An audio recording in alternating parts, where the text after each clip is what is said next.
Good afternoon everyone, especially Ma'am Natalie. Today, ay didemo ko po yung modified version ng aking website. But first, i-open muna natin yung Apache at saka yung MySQL.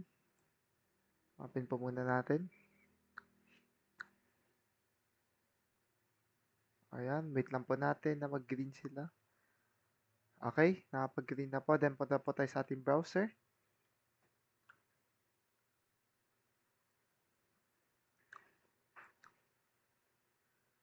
Then let's type ito, IT Elect, yung login.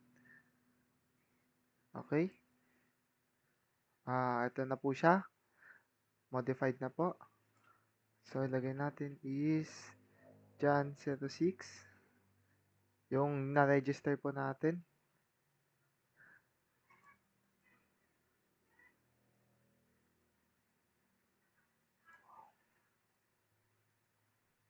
Then, 1, 2, 3 po. Show password po natin. Okay, this is my dashboard po. As you can see po, ito po yung dashboard natin. Dashboard. Then, kapag kinlik ko po ito, dito po, lalabas po siya. Yan. Then, pwede ko rin po siya i-click dito sa baba. For example, yung contact po. Click ko po siya. Click ko po itong contact. So, you can see, this is my contact info. Okay. And the next is, balik po tayo sa home ulit. This is my system settings. Okay. When I click this, log out, and then click OK, it will return to the login. And then, this is my register. Let's make another account. Okay, let's see. Sabihin natin, John 06. 06 lang. Then, ang password niya is 123. Contact number niya is same pa rin. And then, register. Okay. Registration successful. Then, type natin John 06. Password is 123. Let's double check. Tama po ba? And then, balik po tayo ulit. Here's my sample output. Ito po is nakapanel po siya. Nakapanel po yung resume ko. Ito po yung resume ko. And this link is clickable po. When I click, it will go to here. One of my sample outputs po back in first year. And this naman po is last sem lang po. Ayan. Okay. This is my resume.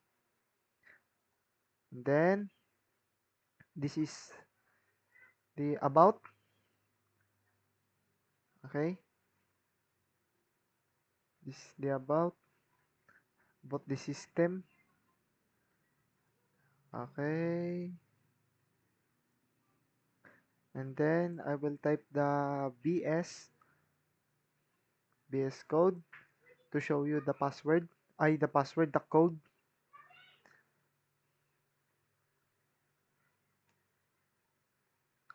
Okay, let's wait. Let's wait for a while.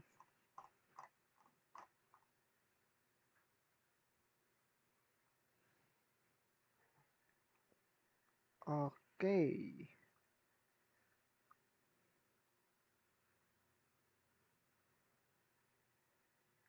Contact about. Okay. Login register.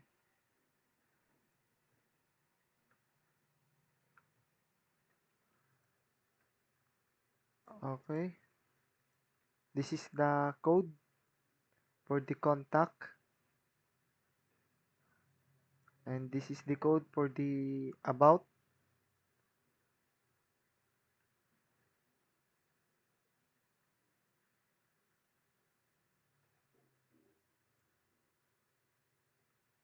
This is the code for home. Okay. And next is the code for login. log in. Next is the register. And the next is the sample output. Here, this is the code for the panel. Here, here. Okay. Ito po yung code niya. Yan, ito pa. And next naman po is on talk about home sample output, the settings. Okay. Here's the code. This is the external CSS. I use external CSS. Okay.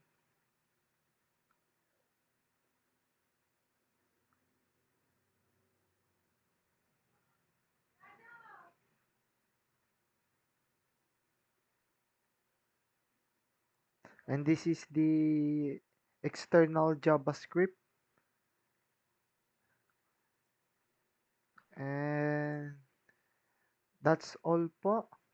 Thank you for listening and have a good day. Bye.